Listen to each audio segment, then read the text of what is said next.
તો પંચમહાલ જિલ્લામાં જામ્યો છે વરસાદી માહોલ। સમગ્ર પંથકમાં ભારે વરસાદ સાથે પવન પણ ફૂંકાયો છે। ગોધરામાં ભારે પવન સાથે વરસાદ વરસ્યો। સેવા સદન પાસે ગોધરાના સેવા સદન પાસે પાણી ભરાયા હતા। પાણી ભરાતા વાહન ચાલકો પણ પરેશાન થયા। પાણી ભરાતા રાહદારીઓ પરેશાન થયા હતા, મુશ્કેલીમાં મુકાયા હતા। નીચાણવાળા વિસ્તારોમાં પાણી ભરાયા છે। પંચમહાલમાં વરસાદી વાતાવરણ જામ્યું છે। છેલ્લા ઘણા દિવસોથી ઝરમર વરસાદ વરસી રહ્યો હતો પંચમહાલમાં। ત્યારે આજે બપોર બાદ મેઘરાજાએ ધબધબાટી બોલાવી છે અને પંચમહાલની અંદર ખાસ કરીને ગોધરામાં ધોધમાર વરસાદ વરસી રહ્યો છે। સીધા જે દ્રશ્યો છે તે બતાવવાનો પ્રયત્ન કરીશ કે હાલ આપણે પંચમહાલની જે મુખ્ય મથક ગોધરા છે તેના કલેક્ટર કચેરીના કમ્પાઉન્ડમાં છીએ અને આપ જોઈ શકો છો કયા પ્રકારે વરસાદે અહીંયા જે દ્રશ્યો સર્જ્યા છે।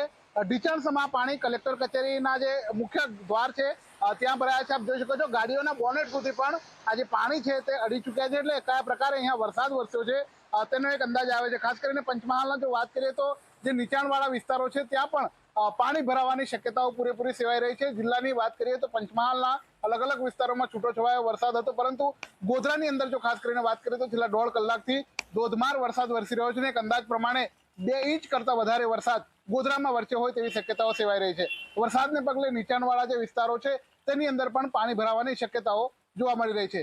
જયેન્દ્ર ભોઈ, ઝી 24 કલાક, ગોધરા, પંચમહાલ।